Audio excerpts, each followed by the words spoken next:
Hello and welcome back to ForResting the Soul with Christy, and we're back here with my dad, Robert Peterson, and we are just going to continue the discussion from last episode, which was episode number 5, where we got into talking about his motorcycle accident and the series of events that kind of, set off from that.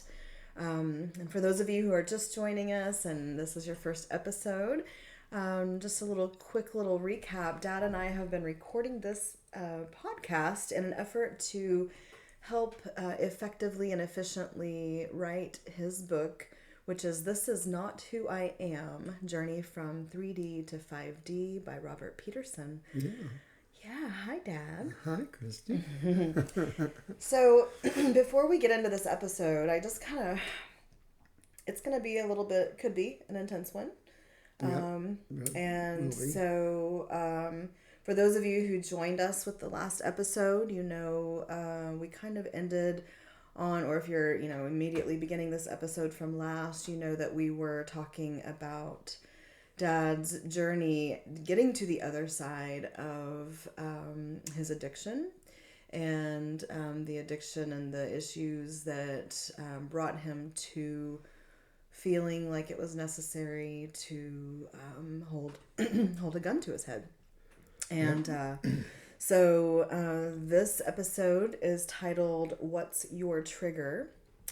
And we're going to just kind of get into talking about the things that led up to that.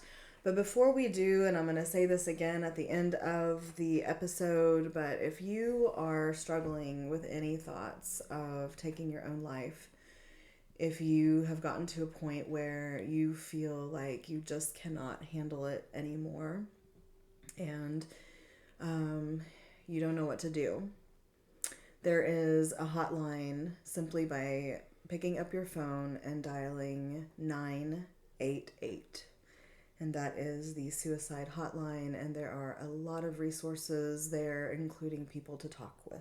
So before we get into this kind of heavy material, I want that to be a resource right off the bat. Yeah.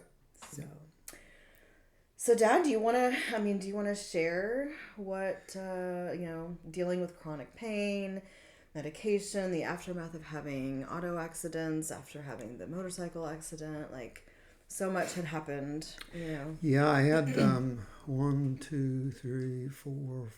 motorcycle or automobile accidents in the time that I was trying to get my head together.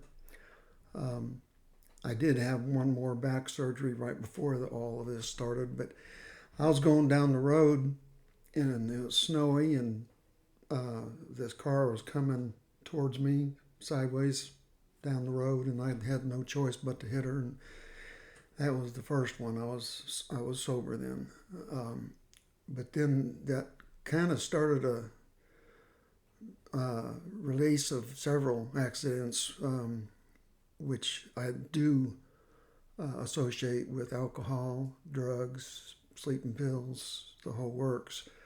And if you're on sleeping pills, I guarantee you need to see somebody about that.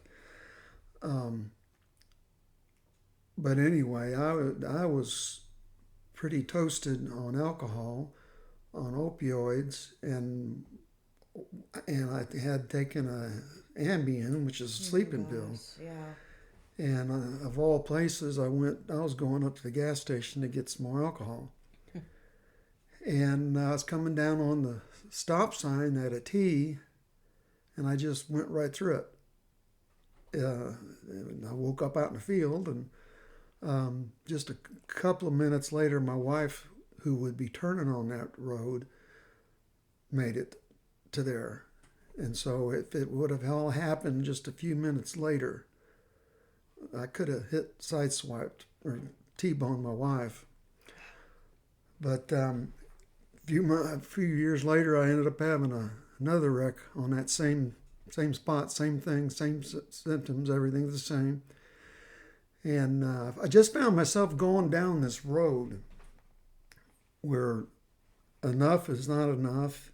I couldn't get away from the pain. I dealt with the pain for 40-something years, and I just had it.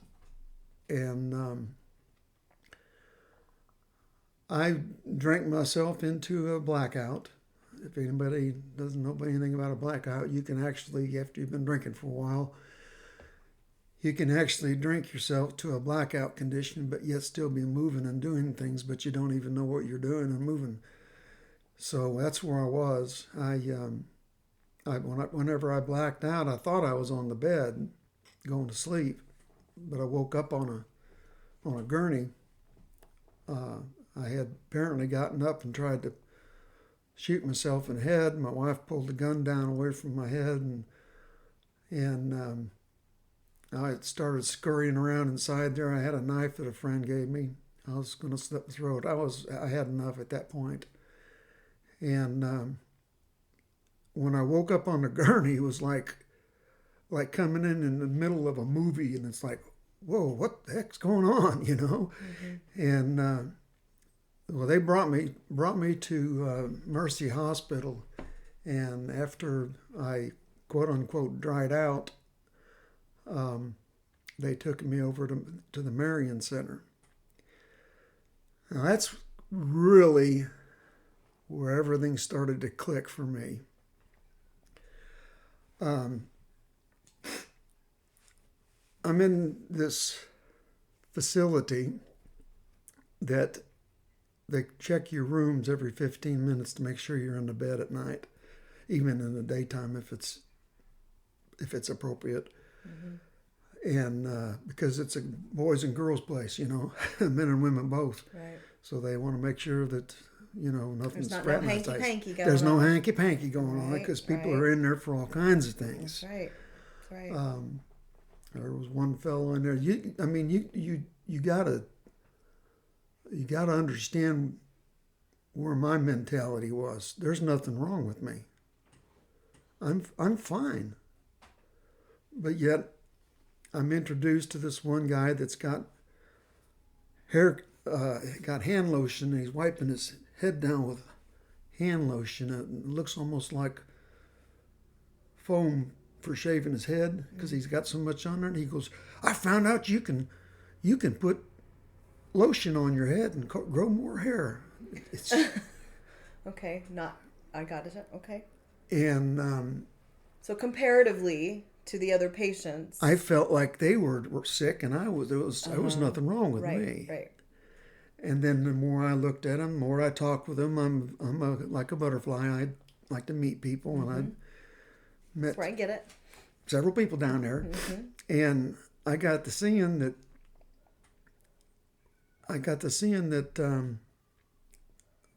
There's a lot of people have a lot of problems, and I didn't realize I was one of them. And that's where God really blessed me, because in 2007 they come out with gabapentin for nerve pain, and the doctor was telling me that there's nothing we can do, that opioids is all we can give you.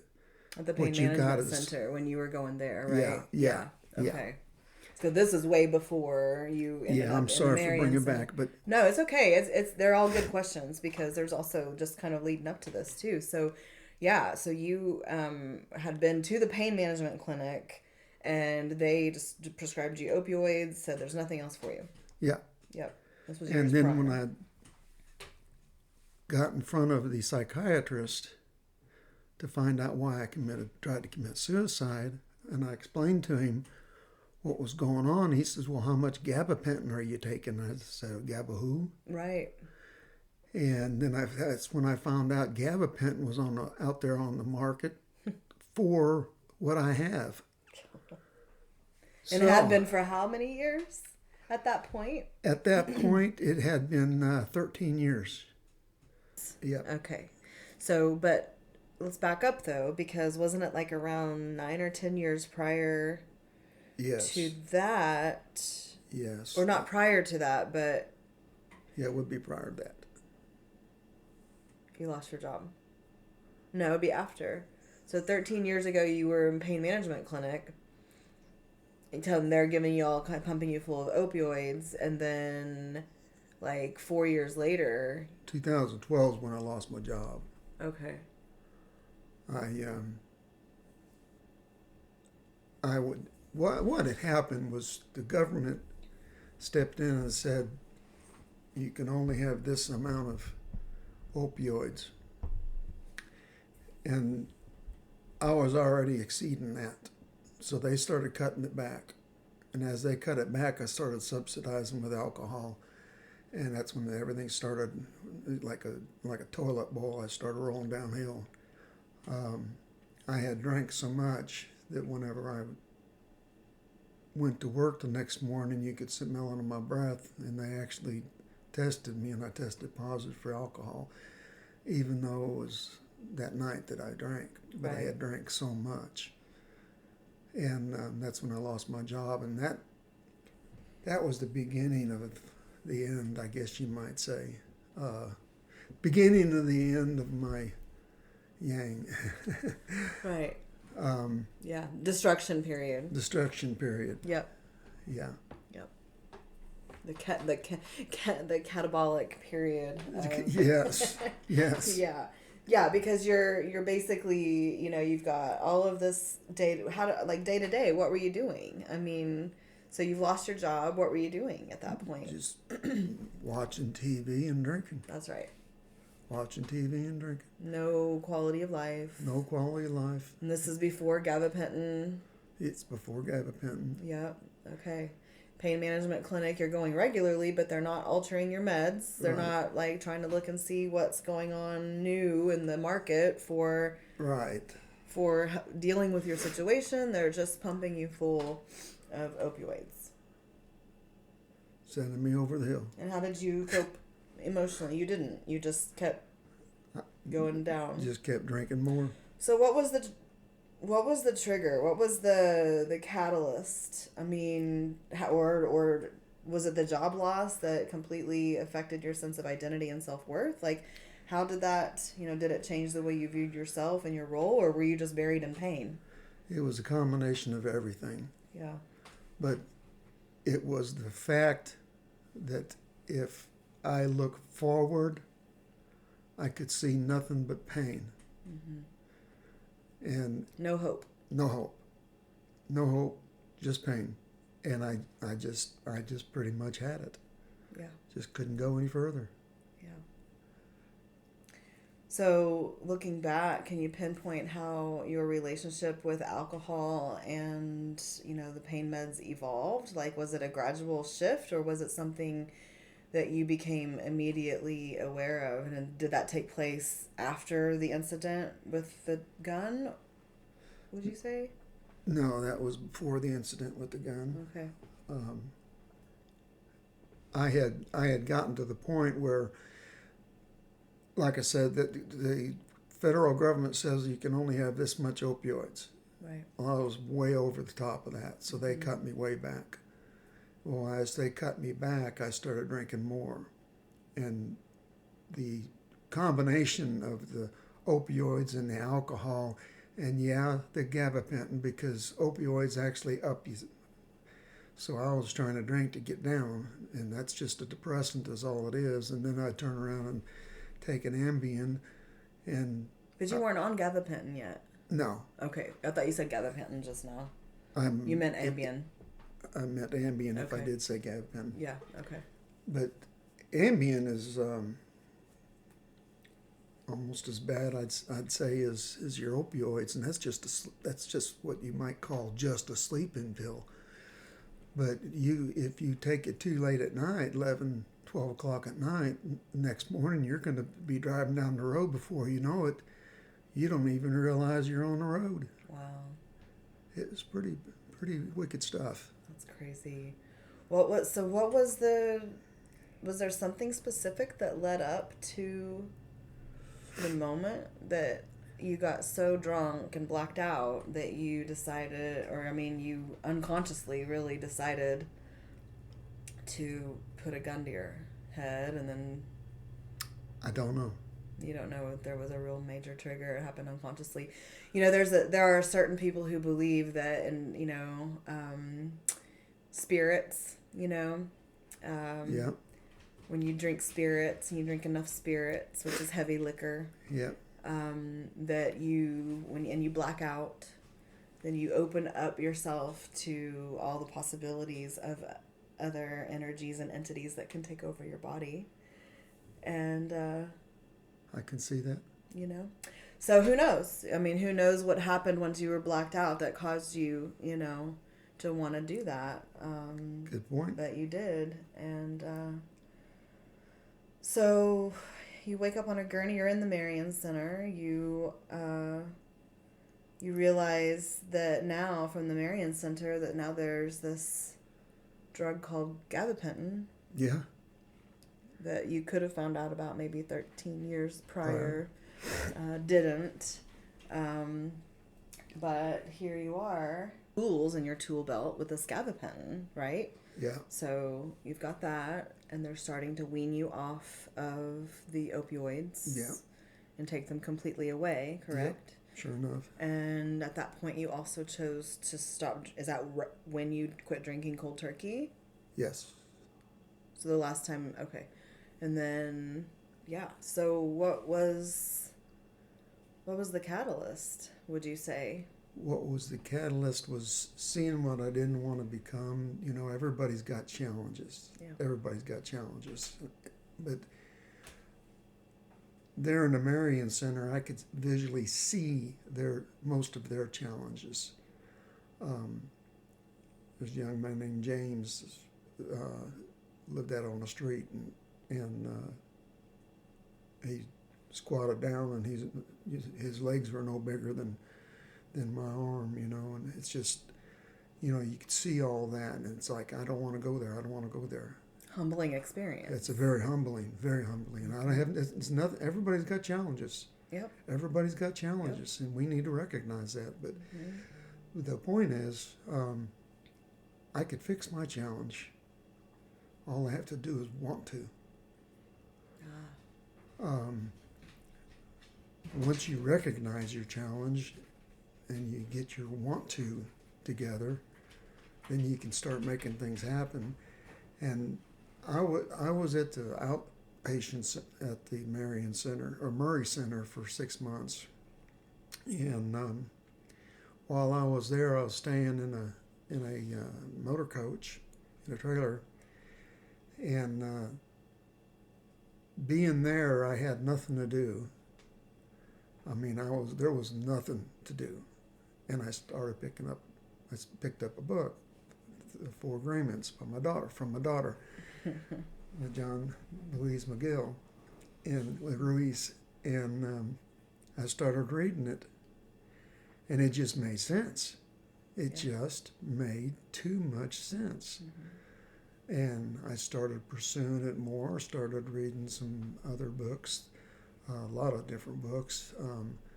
I read probably 7 or 8 of their books, the Toltec philosophy books. Anyway, what happened was it changed the direction in my mind. It made me want to only do what's good for my body. If it was bad for my body, I don't want to do it. I only do what will sustain me and get me to my ultimate vision. That's part of self-love, right? That's part of self-love. Yeah. And I fell in love with myself. And it was an amazing experience. Yeah. It was an amazing experience. Do you feel like that was for the first time? Pardon? Do you feel like that was for the first time you ever really felt love for yourself? It's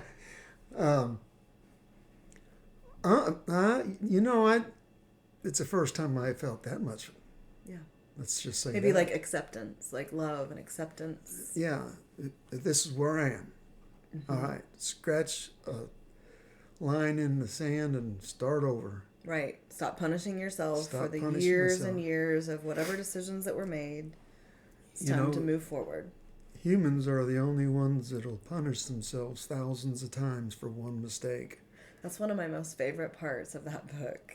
You know, like, and then I add the visual, because I'm such a visual person too, like, of a dog laying in the corner just beating himself up. Like, I can't believe I chewed up that slipper yesterday. I can't believe I did that, and like, they don't do that.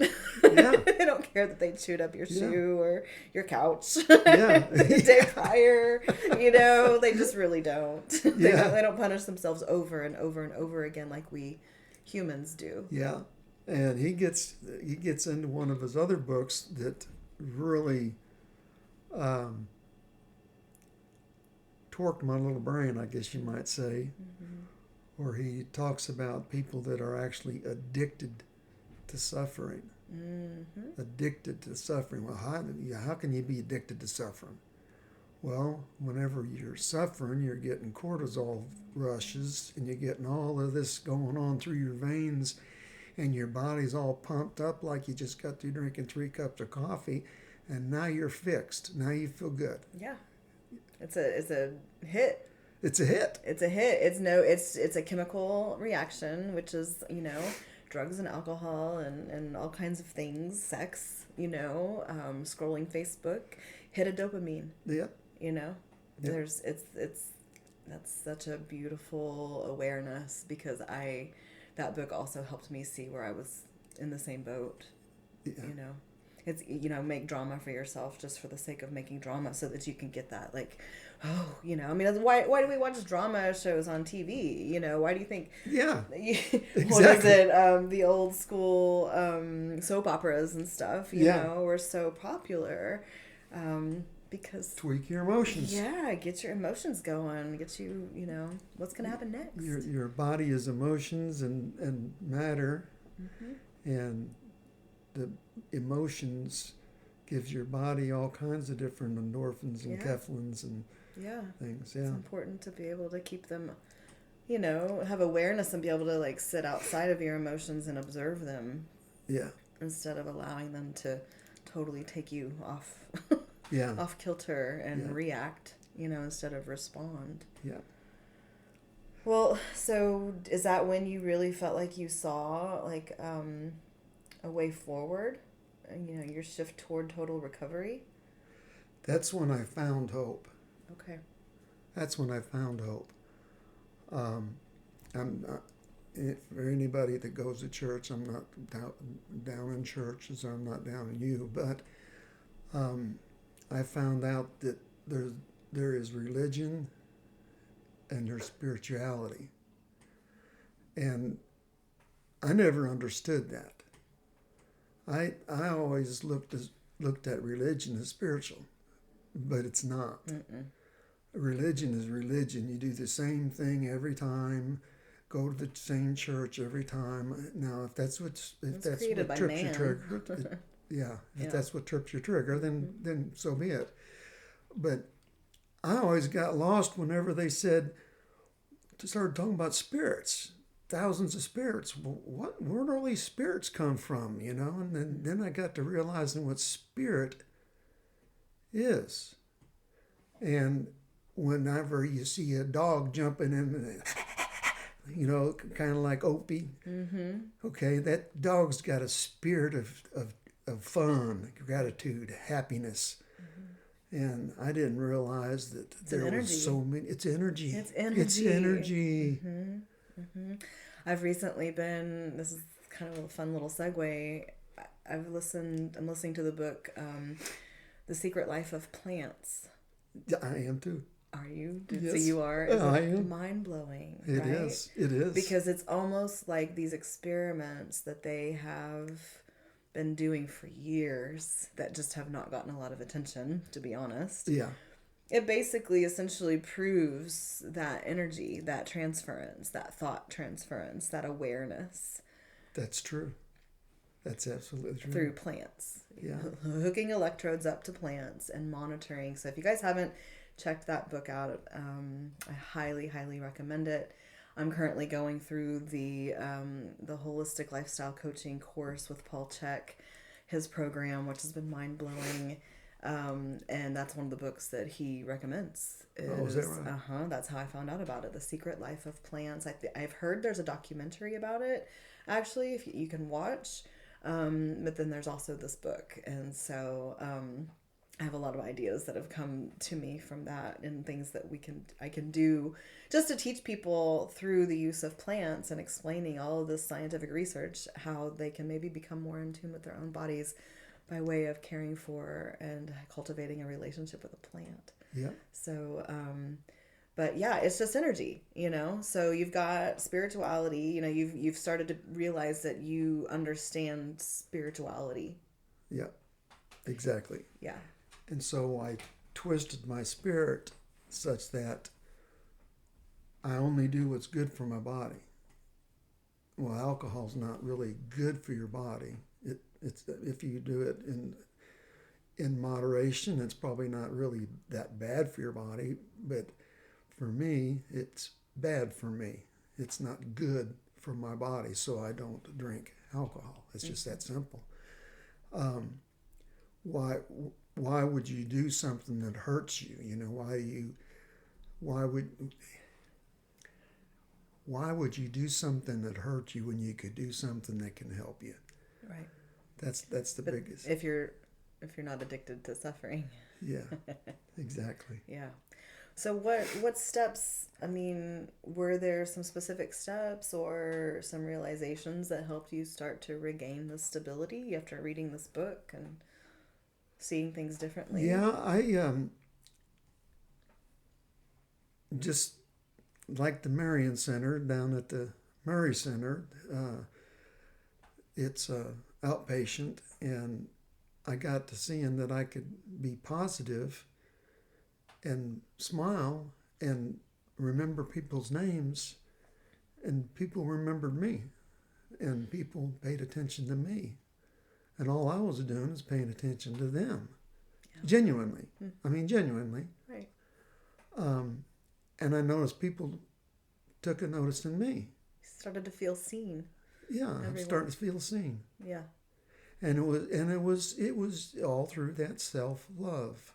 Yeah. That love that I had, it pulled other people in. And that's what, whenever I started seeing that, I started making changes in my life that were more positive for me. And that's what got me really excited about the path that I was on. Yeah. Yeah. So that was roughly 3-ish years ago. Is that right? Yeah, that was about 3 years ago. Gosh. So over that time, I mean, you and I kind of became a little estranged. Yeah. Roughly before all this took place. Yeah. Was there any other, I mean, like,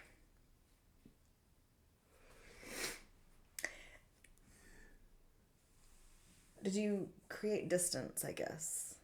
Like, when you start to change, how do I word this? When you start to change, sometimes, you know, the people around you start to notice, and it can affect relationships. And I think that's probably why you and I started to kind of come back into each other's lives. Yeah. Because I started to realize, oh, you're starting to wake up.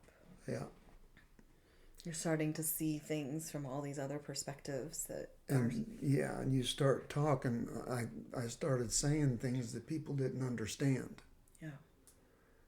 And whenever I would say it, they'd misinterpret what I was saying. And no, you didn't catch what I said. That's not what I said. Yeah, that's what you said. No, that's not what I said. And it started creating some friction in some relationships that never have been resolved because that's what happens with frequency shifts, though. Yeah. You know, and that's because I've experienced that in my own life and with some, you know, really, really close friendships that I've had, that when you start to make different choices for yourself that maybe don't align, or maybe it's just something new that people aren't used to having you say no to going out and having a drink or whatever, you know, the list could go on. then sometimes those relationships just naturally start to fall away, and or shift and evolve in ways that are uncomfortable. Yeah, definitely. I wonder sometimes if it's because they are not being themselves and loving themselves as much as they could, and they see it in you, and it makes them uncomfortable. It's Yeah. not that they're wrong. It's No. not that I'm right. No, exactly. It's just different. And, It's just different. I had a session with my dear friend Michelle Porter years ago, and one day she does energy work and she does counseling, and the biggest, like, boldest, like, aha moment that came out of that is she said, quit getting mad at other people for doing the things that you want to do. Yeah. Right. Right. And That's exactly how right. often do our egos take over? Jump I've up. done the same. With my, I'll see a colleague that's just really shining. They're doing all this really cool stuff, and I'm like, oh man. Of course, I don't feel this way now because I've done so much learning of how, oh, that's me, like, just wanting to do better for myself, and I'm not. I know that I could be, but I'm not. Yeah. And so then I get frustrated, and it comes across as though I'm frustrated with my colleague or my friend or whatever, but So really we it's start me. comparing ourselves. Yeah, we start comparing ourselves because that's what our egos tell us we need to do to be safe and to keep up with the Joneses and, Yeah. the Smiths and the Moores and the, Yeah. all the things. Yeah. Whenever it's really just about what's right here Exactly. within us. Right. Wow. So what would you say, if someone was going through this? And I mean, gosh, yeah, where would you start if somebody was literally kind of at the bottom and they're trying to find a way out? Do you recommend this book? Do you recommend, I'll always recommend the Four Agreements because the Four Agreements is simple and it's solid like a foundation. But as far as help, that would obviously be dependent upon what the challenge might be. If it's alcohol, you actually need to get with somebody that knows what they're doing. Especially for any kind of detox or trying to. But there's help out there. Of it. There's a lot of programs. You could probably dial the AA, and they could point you in the right direction. Mm-hmm. I mean, it'd be that simple. Mm-hmm. And you could just talk. Right. And then, of course, having experienced firsthand and witnessing a lot of that too, the same goes for narcotics. So anybody who finds themselves in the world of fentanyl or opioids, other ones besides that, like there are options in that way as well. A lot of beautiful programs in the area and nationwide to do that. I think that it all starts and ends with self-love. It does. It absolutely does. And that's where, because I can say it wasn't until probably over this last year and a half, that I've started to truly embrace what self-love feels like and loving every aspect of self and doing so from a perspective of, not putting shit in your body that is not good for it. We all have our moments where we slip up. Food can be a real tricky thing, but it's a beautiful awareness that starts to happen whenever you start cultivating a relationship with your own body. Yeah. Anything else we want to kind of chat through? I mean, let's kind of lead up into where we are as far as with the 3D, 5D reality now. So is that, like, let's full circle it and kind of tie it back into the book. Like, would you say that this was kind of like the catalyst of when you started to really begin to understand that reality? It is definitely the beginning of the 5D reality. It's definitely the beginning.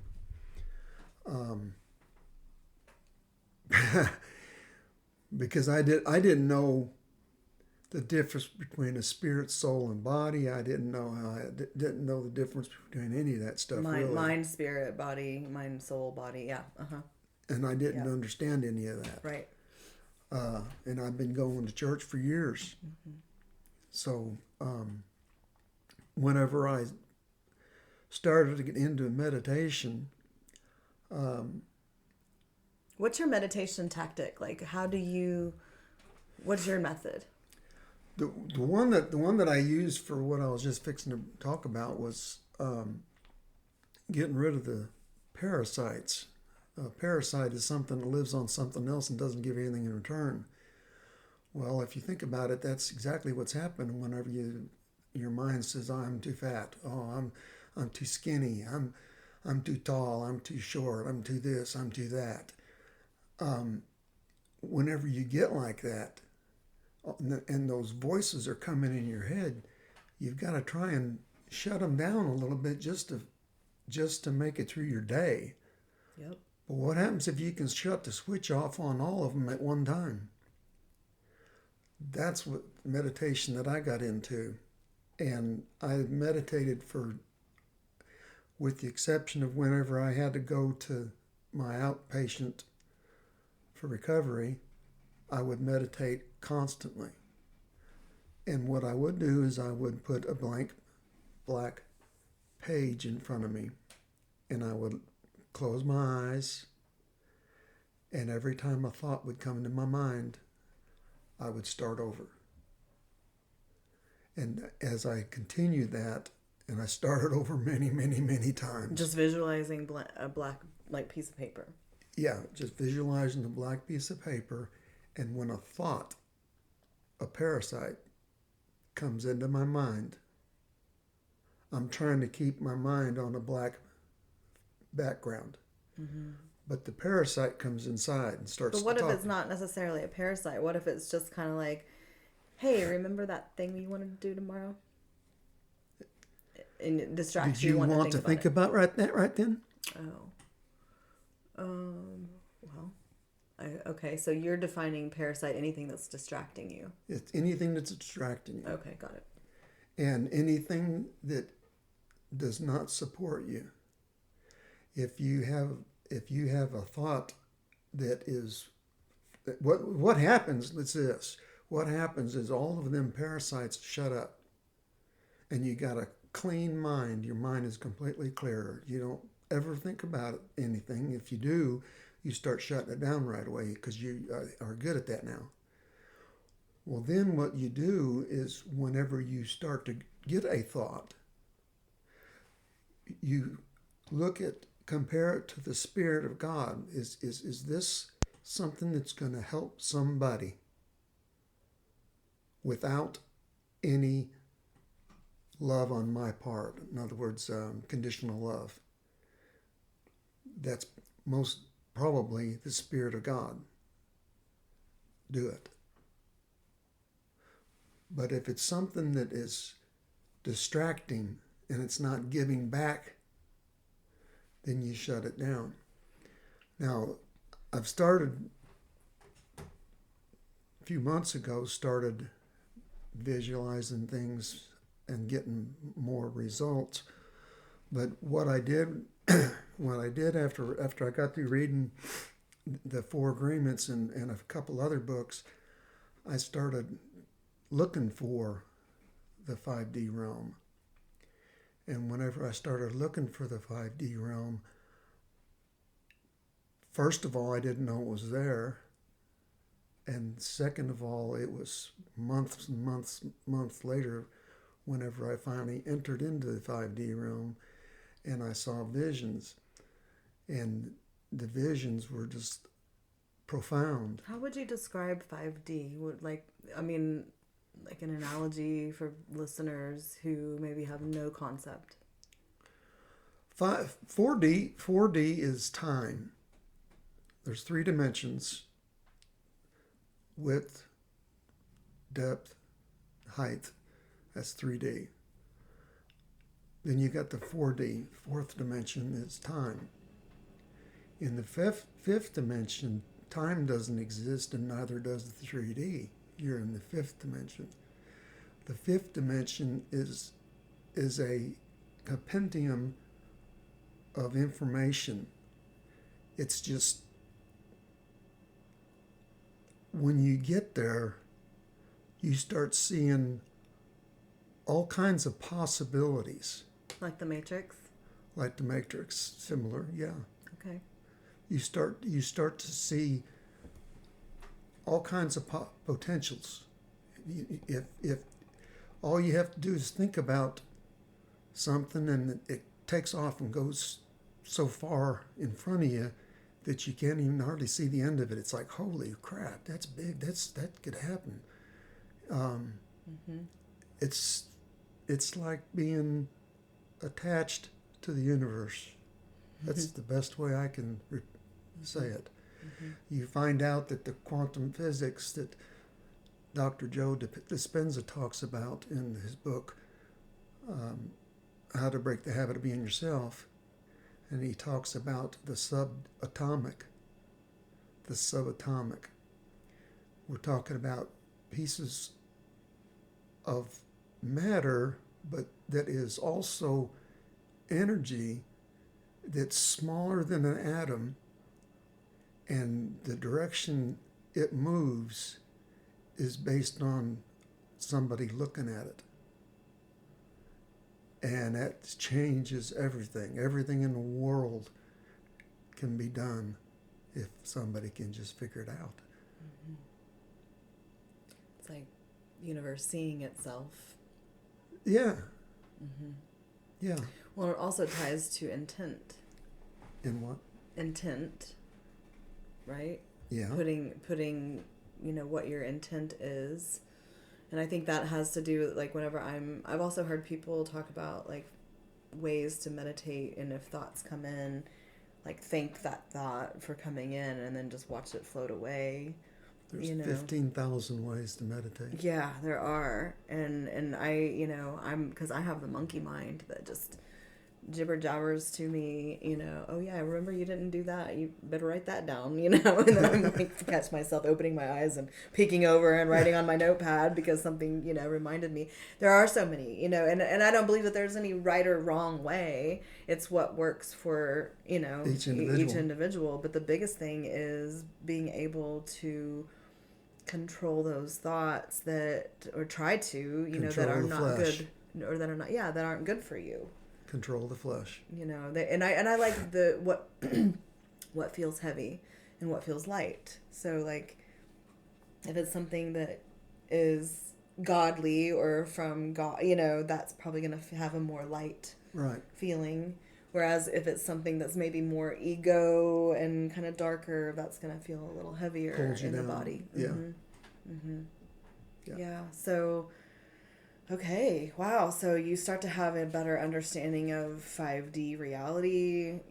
How long did that take after, how long did you meditate for after leaving the Marian Center and going through your outpatient care? Just from my understanding and timeline, was that a year and a half ago maybe is when you started about a year and a half ago. Really getting it. Yeah. Yeah. And once you find the doorway, it's easy to get in. Wow. Kind of strange thing, but yeah. So a year and a half ago, you start really diving into 5D realm and understanding all of that. And that's when Not all of that. No, that's true. Thank you. And that's when you and I started becoming even more and more close, because we could have these wild conversations and we could understand what each other means, which what we're talking about. Pick up half and half when I knew you needed it. Yeah, exactly. Like that. Yeah, when Dad came over the other day, he brings over a thing of half and half for our coffee, and it's like, I needed that. You didn't. He's like, I know. It's like, how did you know? Well, I know. And that's what my experience with 5D realm has been as well, is when you put a thought out there and it resonates and attaches to a frequency that aligns, then lo and behold, you're going to have an instant manifestation, and it's going to be mind-blowing. That aligns. That aligns. Yeah, so that's another reason why you got to be very careful about what you're aligning your thoughts with. Yeah. If you're constantly in a place of looking at what's wrong, then you're going to attract more opportunity. You're going to see what's wrong. For what's wrong. And it's very much also, I have to reference access consciousness with this, because that's also, a lot of the basics for that. And one of the, the questions and on the posters and the pictures that we had, stuck all around your hospital rooms is, how does it get better than this? And, what's right about this that I'm not getting? Like, because when you ask those open-ended questions to the universe will provide answers, so we don't want to be asking questions like, well, how does it get any worse than this? Well, I don't want to know. Don't show me that. Yeah. Right? I'm not interested. Return to sender. Return to sender. That's right. That's not mine. Not responsible for it. Yeah. And those are the things that it makes it hard, too, with certain relationships when you're starting to set healthy boundaries for yourself. You start to understand the importance of these thoughts. You understand the importance of the frequency, the antenna that you're sticking out there to attract into your life. And if you attach yourself to that person, you attach that frequency to yourself. Right. And then all kinds of interesting experiences can come from that you'll have to keep learning lessons about until you're ready to move forward with new experiences, I guess. Yeah. Oh, goodness. I could ramble on about 5D stuff, but it's crazy. Yeah. Is there anything else you would like to share with our listeners before we maybe start to kind of wrap this up and think about what our next topic is? Honestly, I didn't look at what our next chapter is in the book that you have, that you're writing and sharing about. So, I don't have anything off the top of my head. Okay. I think you kind of sucked it dry. I aim to try to squeeze all the knowledge out of the stories out of you that I can while you're sitting here beside me, Dad. It's one of my specialties. So, well, again, you guys, we're gonna post some links. The hotline link again. If you are dealing with any thoughts of suicide, hopelessness, and are looking for someone to talk to right now, immediately, you can dial 988 from your phone. And then we are going to, or I will post some show notes with some links to some stuff that we spoke about earlier. And that way you can follow up from that and keep us true. Yeah, that's right. That's right. And then we will, and Dad, I just thank you for being so honest and raw about the shit that you've experienced in your world. Yeah. If somebody younger can look at something that somebody older's done and been through, and it can save them, if it saves one person, that's all. It's worth it. Truth, and it's being vulnerable and being authentic. And I think that in a world full of social media platforms that are on constant replay of the highlight reels and everybody's, the things that are great and, the filters that are on all of the photos that make people look kind of different than what we really look like, and all those things, people are yearning for and that's part of the reason why we wanted to do this podcast in this way, to help you write the book and also just share with the world that, hey, you know what, there are a lot of people out here making choices and doing the best that they can, and we stumble, but we can also learn and take the lesson forward. And just like you. Yes. Just like you. Yes. So let's keep telling these stories and keep the discussions going. And if you have a story for us, or if you have any questions for us, I encourage you to reach out. Let us know what we can expand on. So until then, we will see you later. And we'll chime in next week. All right, you guys, take care.